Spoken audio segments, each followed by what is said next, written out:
Bismillahirrahmanirrahim. Assalamualaikum warahmatullahi wabarakatuh. Kembali lagi bersama saya Revi Ridwan Ahmad. Kali ini saya akan membahas tentang hal-hal penting dalam implementasi security planning. Bagi teman-teman yang mungkin baru mengikuti konten ini tentang IT Disaster and Recovery, di sini saya jelaskan sedikit tentang security planning. Jadi security planning itu adalah proses untuk mengembangkan dan menerapkan rencana keamanan informasi yang komprehensif dan efektif. Rencana ini harus mencakup semua aspek keamanan informasi, termasuk di dalamnya itu tentang perlindungan aset, data, dan sistem. Kemudian implementasinya yaitu implementasi security planning adalah proses yang penting untuk memastikan bahwa rencana tersebut atau rencana yang sudah dibuat itu dapat diimplementasikan dengan sukses atau berhasil. Nah, jadi di situ ada beberapa hal penting yang nanti akan saya jelaskan selanjutnya yang perlu diperhatikan dalam mengimplementasikan security planning, ya. Di sini ada dua submateri, yaitu lingkup kerja unit keamanan informasi dan penempatan unit keamanan informasi pada struktur organisasi. Oke, sebelum masuk di dua submateri tadi, di sini saya ambil secara garis besar hal-hal apa saja yang penting yang perlu diperhatikan dalam mengimplementasikan security planning. Yang pertama itu adalah pemahaman terhadap resiko. Jadi ini adalah hal pertama yang perlu dilakukan dalam implementasi security planning, yaitu memahami resiko-resiko yang dapat mengancam keamanan informasi. Jadi resiko-resiko tersebut itu dapat berasal dari berbagai sumber. Misalnya dari serangan cyber, dari penyalahgunaan data, dan juga dari kehilangan data.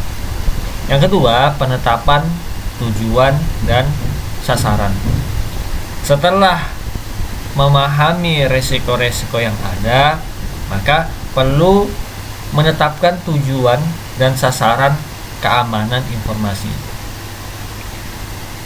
Jadi tujuan dan sasaran ini harus selaras atau seirama, ya, dengan strategi dan tujuan bisnis sebuah organisasi atau perusahaan atau usaha yang sedang dikembangkan atau dijalankan. Yang ketiga, pengembangan kebijakan dan prosedur. Kebijakan dan prosedur keamanan informasi adalah dokumen yang mengatur bagaimana organisasi atau perusahaan mengelola keamanan informasinya. Kebijakan dan prosedur tersebut haruslah komprehensif dan dapat dijalankan dengan efektif. Yang keempat, komitmen dari manajemen. Implementasi security planning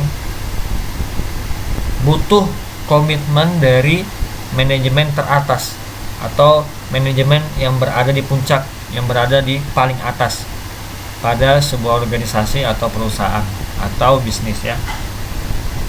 Manajemen harus memberikan dukungan penuh, full support, dan sumber daya yang diperlukan untuk memastikan bahwa rencana tersebut dapat diimplementasikan dengan sukses atau berhasil. Kemudian pemilihan teknologi dan kontrol keamanan yang tepat. Nah, ini poin kelima. Setelah memahami risiko-risiko keamanan, maka perlu memilih teknologi dan kontrol keamanan yang tepat untuk mengatasi risiko-risiko tersebut. Teknologi dan kontrol keamanan yang dipilih harus sesuai dengan kebutuhan dan dapat diimplementasikan dengan sukses. Selanjutnya, pembentukan tim implementasi. Sebuah perusahaan, sebuah bisnis atau sebuah organisasi perlu membentuk tim implementasi yang terdiri dari anggota dari berbagai departemen, misalnya dari departemen IT, dari departemen keamanan informasi, atau misalnya dari departemen bisnis ya. Jadi tim ini nanti akan bertanggung jawab untuk merencanakan dan melaksanakan implementasi security planning tersebut. Selanjutnya, ketersediaan sumber daya. Implementasi security planning butuh yang namanya sumber daya yang cukup, baik sumber daya manusia, anggaran, bahkan teknologi. Jadi sebuah organisasi atau perusahaan harus memastikan bahwa sumber daya yang dibutuhkan tersedia agar implementasi security planning dapat berjalan dengan lancar. Selanjutnya adalah kualitas dari perencanaan. Ini adalah poin ke-8 ya, kualitas dari perencanaan. Jadi perencanaan yang baik merupakan dasar dari implementasi security planning yang efektif. Jadi perencanaan itu harus dibuat dengan cermat, detail, dan disesuaikan juga dengan kebutuhan organisasi atau perusahaan. Kemudian poin ke-9 yaitu kualitas dari pelaksanaan. Pelaksanaan implementasi security planning harus dilakukan dengan cermat, kemudian juga harus sesuai dengan perencanaan. Maka dari itu, organisasi atau perusahaan harus memiliki mekanisme untuk memantau dan mengevaluasi pelaksanaan implementasi security planning agar dapat memastikan bahwa implementasi tersebut sudah berjalan sesuai rencana. Oke, selanjutnya adalah komunikasi dan pelatihan.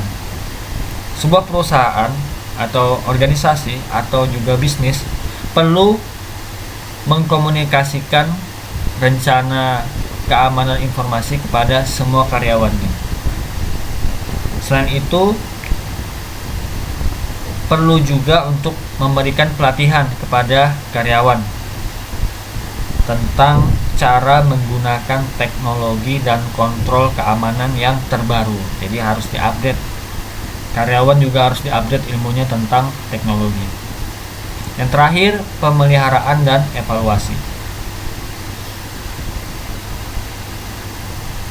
Keamanan informasi merupakan suatu hal yang dinamis.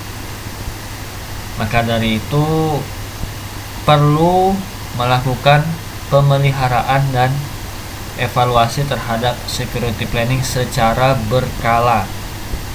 Tujuannya untuk memastikan bahwa security planning yang digunakan atau yang dipakai selama ini masih efektif dalam melindungi keamanan informasi organisasi atau perusahaan.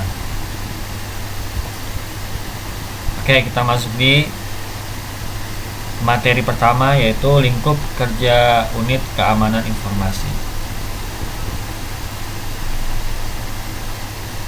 Jadi lingkup kerja unit keamanan informasi itu dibagi menjadi beberapa domain. Yang pertama, manajemen risiko. pada manajemen risiko ini, domainnya itu mencakup proses identifikasi, kemudian penilaian, mitigasi risiko keamanan informasi. Kemudian resiko keamanan informasi, bagi yang belum tahu, resiko keamanan informasi itu adalah kemungkinan terjadinya peristiwa yang dapat menyebabkan kerugian terhadap informasi atau sistem informasi. Yang kedua, keamanan fisik dan lingkungan. Domain ini mencakup pelindungan informasi dan sistem informasi dari ancaman fisik, misalnya pencurian, sabotase, dan bencana alam. Keamanan akses. Domainnya mencakup kontrol akses terhadap informasi dan sistem informasi, misalnya autentikasi, otorisasi, dan audit. Kemudian keamanan jaringan. Domainnya itu mencakup pelindungan informasi dan sistem informasi yang ditransmisikan melalui jaringan. Contohnya adalah internet dan intranet. Keamanan aplikasi. Nah, domain ini cakupannya adalah pelindungan aplikasi dari serangan, misalnya malware, exploit, SQL injection. Nah, itu ya. Kemudian keamanan data. Nah, domainnya itu mencakup pelindungan data dari berbagai ancaman, contohnya kehilangan dan juga korupsi. Yang terakhir, keamanan operasional. Domainnya mencakup proses dan prosedur yang dapat digunakan untuk mengelola keamanan informasi, misalnya manajemen perubahan, manajemen insiden, dan pelatihan keamanan. Itu contohnya.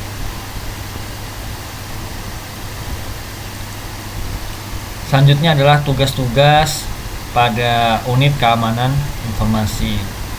Jadi ini beberapa contoh ya tentang tugas yang dilakukan oleh unit keamanan informasi. Yang pertama, mengembangkan dan menerapkan kebijakan keamanan informasi. Yang kedua, melakukan audit keamanan informasi. Yang ketiga, melatih pengguna tentang keamanan informasi.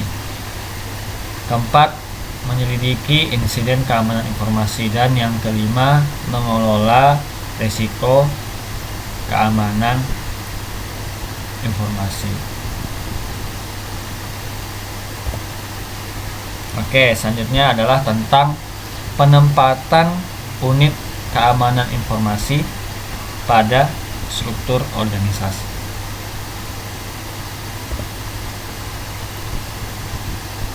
Jadi penempatan unit keamanan informasi pada struktur organisasi itu dapat berbeda-beda tergantung pada ukuran dan kompleksitas sebuah organisasi atau perusahaan. Secara umum, unit keamanan informasi itu dapat ditempatkan pada 3 tingkatan, yaitu tingkat perusahaan, tingkat departemen, tingkat fungsional. Nah, pada tingkat perusahaan itu unit keamanan informasi biasanya berada di bawah pimpinan tertinggi perusahaan atau organisasi, misalnya CEO atau dirut atau direktur utama. Nah, penempatan ini menunjukkan bahwa keamanan informasi itu merupakan tanggung jawab utama sebuah organisasi atau perusahaan. Tingkat departemen itu unit keamanan informasinya biasanya berada di bawah unit IT atau unit lainnya yang memiliki tanggung jawab atas teknologi informasi. Penempatan ini menunjukkan bahwa keamanan informasi merupakan bagian yang integral dari proses bisnis organisasi. Ketiga, tingkat fungsional. Tingkat fungsional itu unit keamanan informasinya biasanya berada di bawah unit fungsional tertentu. Misalnya unit keuangan atau unit HR. Nah, ini menunjukkan bahwa keamanan informasi merupakan tanggung jawab dari unit fungsional tersebut.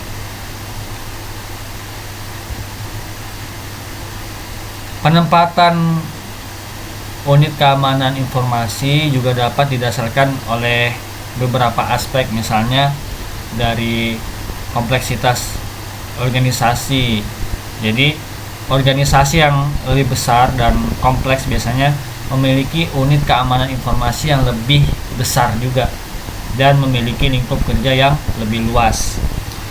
Kemudian kebijakan organisasi. Organisasi atau perusahaan dapat memiliki kebijakan yang mengatur penempatan unit keamanan informasi. Yang ketiga, keahlian dan pengalaman staf. Staf unit keamanan informasi itu harus memiliki keahlian dan pengalaman yang sesuai dengan lingkup kerja unit tersebut. Jadi pemilihan penempatan unit keamanan informasi ini harus tepat dan disesuaikan dengan kebutuhan dan kondisi organisasi atau perusahaan tersebut. Oke, sekian dari saya. Semoga dapat bermanfaat. Terima kasih yang sudah menonton maupun mendengarkan sampai selesai. Mohon maaf jika masih banyak kekurangan dan juga kesalahan. Wassalamualaikum warahmatullahi wabarakatuh.